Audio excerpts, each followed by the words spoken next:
মাত্র 1 কাপ আটা আর ঘরে থাকা কয়েকটি উপকরণ দিয়ে একেবারে দোকানের মতো খাস্তা মুচমুচে ক্রিম রোল খুব সহজে এইভাবে একবার বানিয়ে খেয়ে দেখুন। আর এগুলো একবার বানিয়ে 1 থেকে 2 সপ্তাহ মতো এই অবস্থায় এরকমভাবে সংরক্ষণ করে রেখে দিতে পারবেন। আর তার জন্য প্রথমেই আমি এখানে 1 কাপ পরিমাণ আটা নিয়েছি। আটাটা চালের মধ্যে দিয়ে চেলে নিচ্ছি। বাকি যেটুকু পরিমাণ আটা কাপে ছিল সেটাও এখানে চেলে নিচ্ছি। এবারে এর মধ্যে স্বাদ মতো লবণ দিয়ে দেবো আর দিয়ে দেবো 1 চুটকি মতো খাবার সোডা। শুকনো উপকরণগুলো খুব ভালোভাবে মিশিয়ে নিচ্ছি। আর এর মধ্যে দিয়ে দেবো 3 চামচ মতো সাদা তেল। খুব ভালোভাবে এবারে সব কিছু একসঙ্গে এখানে মিশিয়ে নেব, যাতে আটার সাথে তেলটা একেবারে মিশে যায়। সেই জন্যে খুব ভালোভাবে এইভাবে হাতের মধ্যেখানে নিয়ে পিষে নেওয়ার পর এরকম এক জায়গায় করে নিয়ে আসবো। যখন দেখবো এরকম মুঠোর মতো চলে আসছে, তখনই এর মধ্যে সামান্য সামান্য জল দিয়ে আটার ডোটা খুব ভালোভাবে এখানে মেখে নেব। একেবারে খামিটা খুব একটা শক্তও হবে না, আবার একেবারে নরমও হবে না, ঠিক এরকম পর্যায়ে আটাটা মেখে নিতে হবে। এবারে সব শেষে হাতের মধ্যেখানে একটুখানি সামান্য সাদা তেল নিয়ে আবার ওই আটাটা মাখতে হবে। এতে আটার গাটা খুব নরম থাকে, খুব সহজে ফেটে যায় না। আটার ডোটা এখানে পুরোপুরিভাবে এবার মাখা হয়ে গেছে। এবার এই ডোটা সম্পূর্ণটা এক জায়গায় করে নিয়ে আসলাম আর হাতের সাহায্যে একটা গোল মন্ডা তৈরি করে নিলাম। এই আটা মাখাটা এবার আমি কিছুক্ষণের জন্য রেস্টে রেখে দিচ্ছি।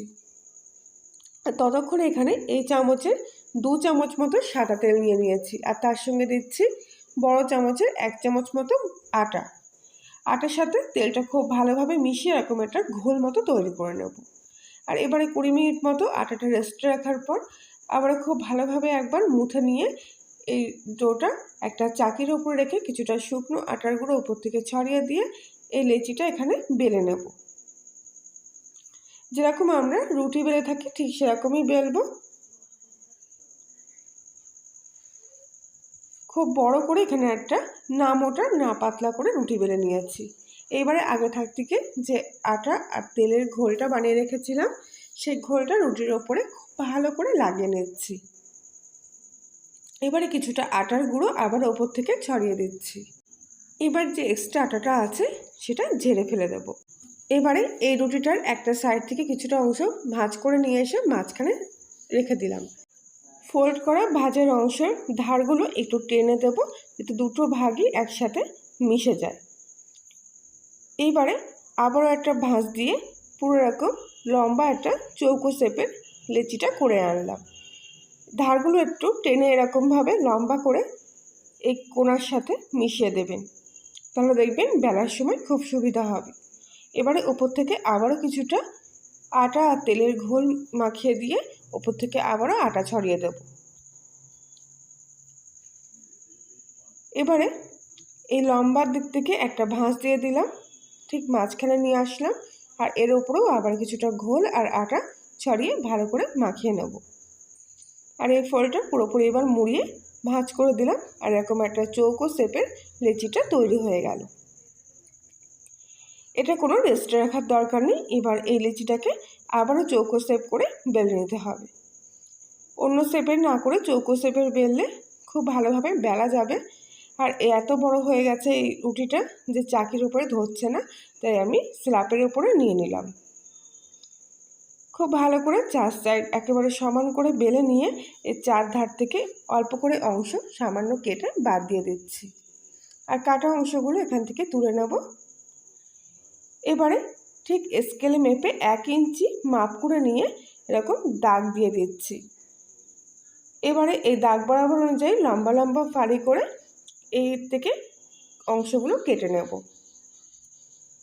এইভাবে যদি একটা মাপ করে দেন তাহলে দেখবেন সব কটা একদম এক সমান মাপের রোল তৈরি হচ্ছে, ছোট বড় হচ্ছে না। এই সাইডটা একটু এক্সট্রা ছিল তো এটা কেটে বাদ দিয়ে দিলাম। এবারে এখানে আমি কিছুটা বাঁশপাতা কাগজ নিয়ে নিয়েছি। কাগজগুলো একটু মোটা হয়, যে কোনো মোটা কাগজ একটু নিয়ে এরকমভাবে খিলি মতো তৈরি করে নিতে হবে। এই খিলিটা খুব মোটা হয়ে গেছে, তাই ভিতর দিক থেকে এভাবে হাত ঢুকিয়ে একটু এরকম ঘুরিয়ে ঘুরিয়ে দিচ্ছি, যাতে মুখের দিকটা একটু সরু হয়ে যায়। আর দেখুন এইভাবে ঘুরিয়ে দেওয়ার ফলে কি সুন্দর সরু হয়ে গেল। এবার এই মুখটা ভাঁজ করে দেব। খিলির মুখটা ভাঁজ করে দেওয়ার পর এখান থেকে একটা লেচি নিয়ে নিলাম, আর ঠিক এই খিলির গায়ে এরকমভাবে লাগিয়ে প্যাঁচিয়ে প্যাঁচিয়ে ক্রিম রোলটা তৈরি করব। খুব হালকা হাতে এইভাবে প্যাঁচিয়ে প্যাঁচিয়ে দেবেন, আর মুখটা ঠিক এইভাবে জয়েন্ট করে দেবেন। তবে অবশ্যই একটু জল ব্রাশ করে দেবেন, নইলে পরে খুলে যেতে পারে। প্রত্যেকটা ক্রিম রোল ঠিক একইভাবে এখানে তৈরি করে নিয়েছি। আর দেখুন কত সুন্দর দেখতে লাগছে রোলগুলো। এবারে একটা থালার উপরে কিছুটা আটা ছড়িয়ে নিয়ে একটা একটা করে ক্রিম রোল এখানে আমি বসিয়ে দিলাম। এবারে কিছুটা আমুল দুধ ঘন করে গুলে নিয়ে এই ক্রিম রোলের উপরে এইভাবে লাগিয়ে দিচ্ছি। আপনারা এগুলো ব্রাশ করেও দিতে পারেন, এর ফলে দেখবেন রোলগুলোর উপরে খুব সুন্দর একটা শাইনিং ভাব আসছে। এবারে একটা কড়া খুব ভালোভাবে গরম করে নিয়ে এই থালাটা বসিয়ে দিলাম। এবারে ঢাকা দিয়ে দিলাম একটা ভারী জিনিস দিয়ে। এখানে রুটি করার চাটু দিয়ে আমি কড়াইটা ঢাকনা দিয়ে ঢাকা দিয়ে দিলাম। এবারে প্রথম 5 মিনিট ফুল হাই ফ্লেমে রেখে দিলাম, আর তারপর 20 মিনিট একদম সিম আঁচে দিয়ে এই রোলগুলো তৈরি করে নিলাম। মোট 25 মিনিট পর আমি ঢাকনাটা খুলছি, আর দেখুন কত সুন্দর রোলগুলোর কালার চলে এসছে। তবে এখনও কিন্তু বাকি আছে, সবে একটা পিঠ কালার হয়েছে আর শক্ত হয়ে গেছে রোলগুলো এর মধ্যে। এবার আমি এই রোলগুলো উল্টে দেব। হাত দিয়ে উল্টালে খুব সুবিধা হবে, এই জন্য আমি হাত দিয়েই উল্টে দিচ্ছি। আর আবারও ঢাকা দিয়ে 5 মিনিট মতো এগুলো তৈরি করে নেব। 5 মিনিট লো টু মিডিয়াম আঁচে রাখবেন, সিম আঁচে দেওয়ার দরকার নেই। এবার আমি 5 মিনিট পর ঢাকনাটা খুলে নিলাম, আর দেখুন কত সুন্দর উল্টো পিঠটার কালার চলে এসছে। দুধের ঘন গোলা দিলে এরকম সুন্দর কালার কিন্তু রোলের ওপরে চলে আসবে। এবার থালাটা আমি বের করে নিয়ে কিছুক্ষণ ঠান্ডা করে নেব। ঠান্ডা হয়ে যাওয়ার পর এই রোলের মধ্যে থেকে কাগজটা বের করে নেব। একটু এরকমভাবে ঘুরিয়ে ফিরে টান দেবেন, দেখবেন খুব সহজভাবে কাগজগুলো বেরিয়ে আসছে। আর বাকি যে 3টে রোল এখনও ছিল সেগুলো আমি ঠিক একইভাবে এখানে তৈরি করে নিয়েছি। এবার এখানে আমি ক্রিম তৈরি করে নেবো। তার জন্য নিয়েছি সামান্য অল্প একটু বাটার আর 2 চামচ মতো গুঁড়ো চিনি আর কিছুটা ঘন দুধ এর মধ্যে নিয়ে নিলাম। এবার সব কিছু একসঙ্গে খুব ভালো করে মিশিয়ে এরকম একটা ক্রিম তৈরি করে নেব। আশা করছি আজকের রেসিপিটি সম্পূর্ণ দেখার পর আপনাদের ভালো লাগবে। ভালো লাগলে প্লিজ লাইক শেয়ার কমেন্ট করে জানাবেন। ক্রিমটা পুরোপুরি তৈরি হয়ে যাওয়ার পর এখানে আমি আগে থেকে যে বিস্কুট তৈরির জন্য খিলিগুলো নিয়েছিলাম সেই খিলির মধ্যে ক্রিমটা সম্পূর্ণটা নিয়ে নিলাম।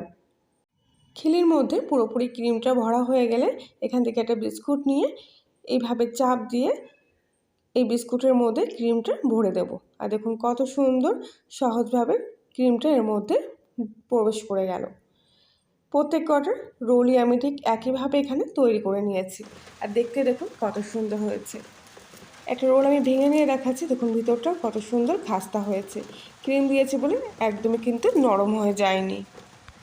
রেসিপিটি ভালো লাগলে প্লিজ কল্যাণী রান্নাঘর চ্যানেলটি সাবস্ক্রাইব করে পাশে থাকবেন, আর পাশে বেল আইকনটি প্রেস করবেন নতুন কোনো ভিডিওর আপডেট পাওয়ার জন্য।